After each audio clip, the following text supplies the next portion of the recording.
Hello, welcome to the channel 12 Step Guide, or welcome back. Today we're going to continue the Step 1 education. In the previous video, we covered the big book. Please review that before this one if you can. Today we're largely going to visit Step 1 in the Step book, 12 Steps and 12 Traditions, released by Bill W. So what did we learn in Bill's story? He couldn't attribute any of Step 1 to the Oxford groups because despite getting sober in the Oxford groups, he didn't take Step 1 in the Oxford groups. That's not in his story. I'm filling in a little color. Matter of fact, Bill W., the author of the primary author of Alcoholics Anonymous, he wasn't in any program when he admitted to have taken Step 1. He was drunk when he admitted to having already taken it. And it came out in one simple sentence, like myself. This is in the big book, his story, just recapping, himself being Bill. He, who's EBT at the table doing the 12-step call, 2 months sober, like myself, he had admitted complete defeat. Bill was telling us that he had long since known he had a problem with alcohol. Every time maybe he was going into a treatment center and blew the latest job and on and on. In Bill's story, they didn't go round and round on Step 1 at all. They both knew they were drunks. Now, he did go round and round on some other issues. We'll get into those after. But we're going to jump right into the Step 1 now. I'm going to read, and I'm also going to make comments to try to open up the reader's mind on what's being said here. Now, this is the Step 1 in my mind is broken up into 3 parts. The first part's going to be speaking to alcoholics like myself, last gaspers, and Bill, the first 100, and others. But he's going to speak to another group later, and I'm going to let you know before we get there. I believe it important, and I believe it's not so well understood, at least 40 years ago when I had started, when I got sober a couple of times. I've been sober 38 years now. So Step 1, in the 12 and 12. So we admitted we were powerless over alcohol, that our lives had become unmanageable. So we learned that because the first question, what did he say before? Like myself, he had admitted complete defeat. So the first question, 14 years later, 14 years later, who cares to admit complete defeat? That's a question mark. Practically no one, of course. Every natural instinct cries out against the idea of personal powerlessness. It is truly awful to admit that, glass in hand, we have warped our minds into such an obsession for destructive drinking that only an act of providence can remove it from us. An act of providence is either an act of God, maybe it's the power of the group, some other spiritual awakening, or maybe it's the Department of Corrections, the judge intervening on your behalf, whether you like it or not. So I've numbered these paragraphs. Paragraph 2. No other kind of bankruptcy is like this one. Alcohol now become the rapturous creditor. So you know what a creditor is. Bleeds us of all self-sufficiency and all will to resist its demands. Once this stark fact is acceptance, we accept we are beaten. Every time I get in the ring, I get beaten, inevitably. Our bankruptcy, our bankruptcy as going human concerns is complete. We're starting something new once we can admit and accept where we're at. So continuing on, paragraph 3. But upon entering AA, we soon take quite another view of this absolute humiliation. That's We're going to look at humiliation and humility in a minute here. The some of the how that relates. We perceive that only through utter defeat are we able to take our first steps towards liberation. So to be liberated, to be free, and strength. Our admission of personal powerlessness finally turn out to be firm bedrock upon which happy and purposeful lives may be built. So we admit we got a problem, it's affecting our lives, we accept it, we're at a decent place to begin. This is only admitting the problem, it isn't the solution. It's the problem is if you admit to step one and then stay there, you're staying in the problem. And well, a story for another day. We know that little good can come to any alcoholic who joins AA unless he has first accepted, there's some acceptance, his devastating weakness in all of its consequences. So he has an idea, he drinks, maybe not every time, but he drinks, things go bad, drugs, uh, other behaviors, and things don't go so well. In he or she or whoever to make the adjustment understands things have gone bad. It's paid a personal price for the end. Maybe others around him's paid some price too. Until he so humbles himself. Now we've had humiliation and now we have humbles. Until he so humbles himself, his sobriety, if any, will be precarious. It will be scarce, sparse, limited. Of real happiness he will find none at all, proved beyond doubt by an immense experience. So this is experience of others. This is one of the facts of AA life.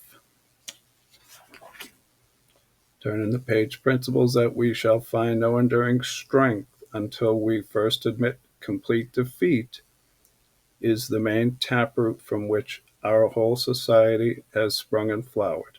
Now, the main taproot is the main root of the plant, not the branches.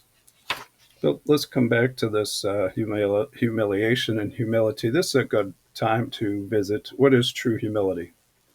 Okay, there's two parts: a realistic outlook of who and what we really are, followed by an honest and sincere attempt to become what we could be. The first part of that is step one. The second part of that is step 2 through 12.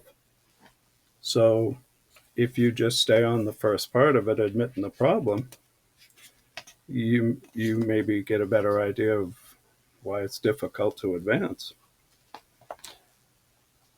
Paragraph 5. When first challenged to admit defeat, most of us revolted. We had approached AA expecting to be taught self-confidence. Then we had been told that so far as alcohol is concerned, self-confidence was no good whatever. In fact, it was a total liability. It worked against us. So our self-confidence worked against us when it came to alcohol. I can beat this. I can just drink beer. I can, that kind of stuff. Our sponsors declared that we were the victims of a mental obsession. A mental obsession. Something's happening up here in the mind. So subtly powerful that no amount of human willpower could break it. It's going to take more than just your own willpower. There was, they said, no such thing as the personal conquest of this compulsion, once again, the compulsion, by the unaided will. Now he used the word obsession. Now he's using the word compulsion. They kind of run hand in hand. You'll often hear obsessive compulsive. There's some obsession in the mind and some action that goes with that. Compulsion by the unaided will, relentlessly deepening our dilemma, our problem. Our sponsors pointed out our increasing sensitivity to alcohol, an allergy. Now you've heard it's a disease. We're just going to visit the allergy for now, and we'll get into the disease at some other point. I was more for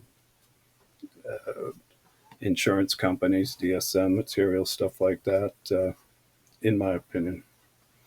The tyrant alcohol wielded a double edged sword. Now you got a double edged sword. What's he saying here over us? First, we were smitten by an insane urge that condemned us to go on drinking, and then by an allergy of the body. So now we're talking about the body that ensured we would ultimately destroy ourselves in the process. So, what's he saying here? Your mind says, have a drink, you'll feel better. The body backs it up with a craving. Inevitably, things get worse. Maybe not each time you drink, but they move in a direction, and that's bad. So, an obsession of the mind and a craving of the body. And then once you put that in your system, it sets up the compulsion to continue to want more and more. So this sucker has really got some power. Whereas in other, say, programs where you're not putting the alcohol in your system, you are still set up by the obsession, something in the mind and body that have sex, you'll feel better, or you release the anger and somehow you feel better. Moment you get the basic idea. Few indeed were those who, so assailed, had ever won through a single-handed combat, trying to do alone, trying to do it with self-will, losing proposition for this group of people. It's up to you to get to that admission if you think that is true for you. It sure is for me. It was a statistical fact, so we're taking this statistics here, that alcoholics almost never recovered on their own resources. You've seen enough of them, same thing again and again. And this has been true apparently ever since man had first crushed grapes. Well, you're making alcohol from grapes. It's one way to make it. 6. In AA's pioneering time, none but the most desperate cases could swallow and digest this unpalatable truth. A truth that doesn't taste good in your mouth. Even these last gaspers, the worst of the worst, often had difficulty in realizing how hopeless they actually were. But a few did, and when these laid hold of AA principles were all the fervor with which the drowning sees life preservers. Somebody's drowning, you throw them a life preserver, they're on it. They almost invariably got well. That is why the first edition of the book Alcoholics, now this important information, the first edition of the book Alcoholics Anonymous, published when our membership was small, dealt with the low bottom cases only. Okay, those three groups in the last video, there was three groups that they sort of built the initial 100 the books out of. Now we're going to make a change here. Now I believe this is where, when I was back in AA early on and stuff, I think there's a whole lot of misunderstanding about some things, this agonize and stay on step one for a year, that some, and oh, you got to do it perfectly, you got to this and that. Well, you know what? Let's consider this. So, just published when our membership was small, dealt with low bottom cases only. Well, this is 14 years later. Many less desperate alcoholics tried AA, but did not succeed because they could not make the admission of hopelessness. Maybe they weren't as hopeless. Maybe something had changed for them. We're going to visit that some more. I had to admit the hopelessness. They had me for dead. It is a tremendous satisfaction to record that in the following years, this changed. Alcoholics, they still had their health, their families, their jobs, and even 2 cars. Well, I didn't have any of that. When I was done, I was living in the streets. 2 cars in the garage, began to recognize their alcoholism. We weren't hopeless anymore. That there was an answer out there. Okay, before Bill, there was a little fragment here and there, but there wasn't any answer, so nobody knew where to turn. As this trend grew, they were joined by young people who were scarcely more than potential alcoholics. You mean to tell me people could be coming into the program that might not even be alcoholic? They just simply don't know, and they really might not be. You know, my mother's got 10 years on me. She's a drunk, as am I. We're both sober now. My father, I thought, was, but it turned out he was a heavy drinker, and in time he could control it just fine. I met a guy at over 20 years ago, so don't sweat it here if I'm telling a little story. That in a SLAA meeting, Sex and Love Addicts Anonymous, I was confronting some marital issues. He told me he started in AA, thought he was alcoholic. And really, what it came down to is he would do some despicable things sexually, and then he'd feel guilty, and then he'd drink to bury the guilt. Well, when he stopped doing the despicable sexual things, he stopped feeling guilty and stopped drinking, and he turns out he wasn't an alcoholic. All right, so people got to figure it out for themselves, but you don't got to agonize over step one. You can get to the solution anytime you want. You want to know more about yourself? You want these answers? We'll do the higher steps because that's where your answers are, in my opinion. So these people, they were spared the last 10 or 15 years of literal hell, and the rest of us had gone through. Since step one requires an admission that our lives had become unmanageable, how could people such as these take this step? It was obviously necessary to raise the bottom. The rest of us hit to the point where it would hit them.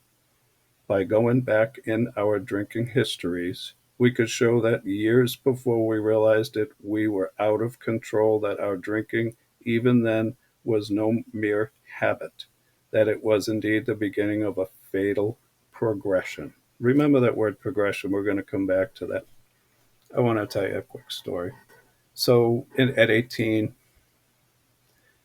I went to AA because I had a reason to care for someone else and I needed to get sober to take care of them. Well, the reason left, and so didn't my need to be sober. I didn't suddenly stop thinking I was alcoholic. Okay. I knew I was. I stopped caring. Okay. And you can't treat that in step one. I was hanging around at, I don't know, later at somebody's house, a group of us waiting for the cocaine to arrive. And at some point before it did, I stood up and said, I got to get out of here. I said, I got enough problems already, much less introducing more. I was basically admit to the group I was alcoholic. When I went into my first 28-day treatment center, I was admitting I had a problem. Life was unmanageable. It's not complicated. When I relapsed after a time in the program, 90 and 90 and beyond, after that and down at the bar, this is the image I have in my mind these days of step one. I was at the bar, admitting step one just fine. I didn't understand why everybody kept telling me to stay on step one. And, the detox after that. A matter of fact, I was in Florida and tore this apartment apart. And before I left a nice note explaining I'm alcoholic and I was sorry. And then my last treatment center, 28-day, I admitted it. And then I got to AA and they told me to stay on step one for a year. There were 1, 2, and 3 in the first year. This is a long time ago. What the experience is today, you'll see in the comments, you'll see at the meetings, and you decide for yourself what you need. To the doubters, we could say, perhaps you're not an alcoholic after all. Why don't you try some more controlled drinking? Bearing in mind, meanwhile, that what we have told you about alcoholism. Maybe you'd like to say to them, here's $20, why don't you head on down to the bar, you'll feel better, because they're white knuckle and they're nasty. They weren't ready. A little joke there. This attitude brought immediate and practical results. It was then discovered that when one alcoholic had planted in the mind of another the true nature of his malady, his issue, that person could never be the same again. Following every spree, he would say to himself, maybe those AAs were right.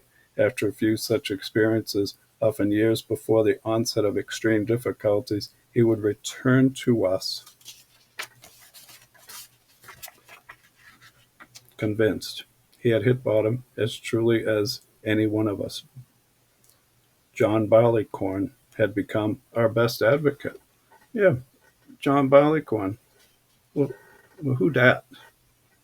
So John Barleycorn, it's a song that Bill knew back then, and it's I told you about that fatal progression. Well, there's a song about turning barley into beer and wine, but then it gets on to the fatal progression to death. So it's a song. While this insistence that every AA must hit bottom first, the answer is a few people. Now we're leaving now step one, and now we're getting into the higher steps. Okay, in step one, he wants you to get into the higher steps to get to the solution, right? So here we are, right in step one. So why all this insistence that every AA must hit bottom first? The answer is a few will sincerely try to practice the AA program unless they have hit bottom. Do it the best you can. If you can, just move on to the higher steps if you can. For practicing AA's remaining 11 steps means the adoption of attitudes and actions. The adoption of attitudes and actions that almost no alcoholic who is still drinking can dream of taking. So if you're still drinking, it's going to be more difficult. But you know what? I'd rather see you try. So on the higher steps, if you can't get it, then you know you either do the steps to get sober, or get sober and do the steps, and well, whatever it takes. Who wishes to be rigorously honest and tolerant? Who wants to confess his faults to another and make restitution for harm done? Who cares anything about a higher power, let alone meditation and prayer? Who wants to sacrifice time and energy in trying to carry AA's message to the next sufferer? No, the average alcoholic, self-centered, in the extreme, doesn't care for this prospect unless he has to do these things in order to stay alive himself. A very important step, step 12. Under the lash of alcoholism, we are driven to AA, and there we discover the fatal nature of our situation. Then, and only then, do we become as open-minded, so open-mindedness, right, to conviction and as willing to listen as a dying can be. We stand ready to do anything which will lift the merciless obsession from us. Honesty, open-mindedness, and willingness are the keys to the program. You do the best you can. Let the meetings help you. Let the power of the group help you. So there's three words that I want to visit with you that we read today because I struggled in early sobriety to understand these. Some of the reason was I had this impression there maybe was more to them because of all this talk of just stay on step one. So the first word that we heard is humiliation. And how does that equal humility? And what does it mean to accept my drinking? So let's begin with humiliation. Maybe you had a drunk driving charge. Maybe you lost your job, made a fool of yourself or of your family while you were drinking, doing drugs, or in reverse humiliation, maybe you were the person that was with the drunk and humiliated the whole family. And you feel this humiliation, and it be demeaning. You can want to hide from it. It feels reducing.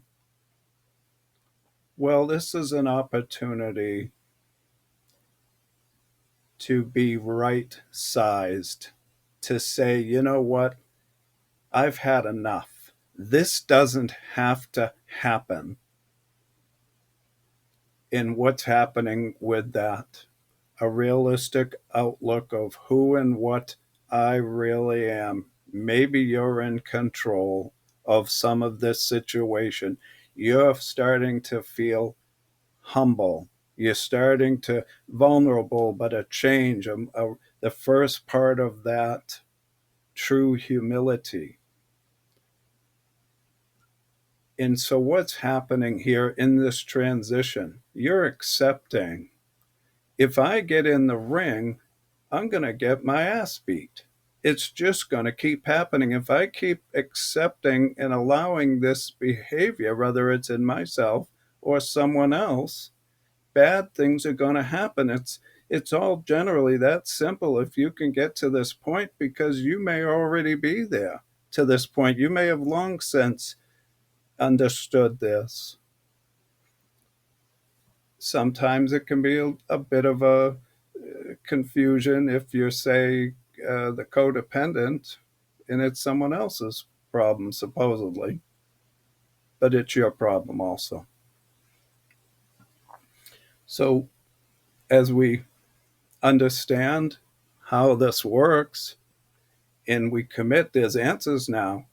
Uh, Before AA, there wasn't any answers. Well, there's answers now to this stuff. That's second part of true humility, followed by an honest and sincere attempt to become what I could be. There's no limits here to what can happen in a positive. We don't have to place limits on it. The limits are there in this negative. As we break free from that and we move into new territory, and we allow others to help us in this process, and we become stronger and clearer with the tools that we're going to speak about in the next session as step two, beginning coming to believe that those tools exist. They exist for us. I hope you found that extra piece of information helpful. And yeah, I know what it's like for AA to spoil my drinking. I started in Alateen at 12, and I had some exposure to meetings at 13 and 16 and 18, and then more at 20. But at some point, I knew by the time I was 18, it was clear.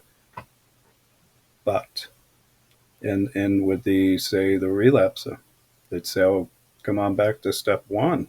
And I would hear, it's like sometimes in the meetings, people convinced, well, you must have thought you could drink in safety or you weren't alcoholic. That's necessarily true at all. I simply stopped caring, and I can't address that in step one.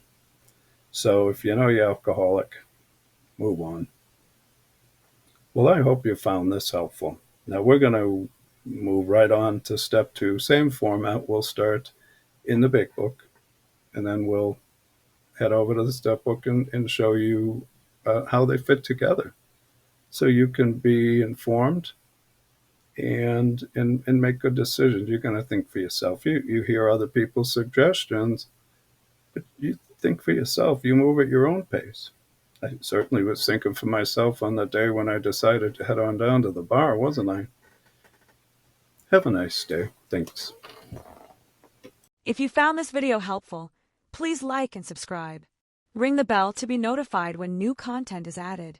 Also, you can support the channel 12-Step Guide with Troyo by donating through PayPal to hsworldservice@yahoo.com. Thanks for listening. Until next time, remember, if you don't drink, you can't get drunk. Do it sober, one day at a time.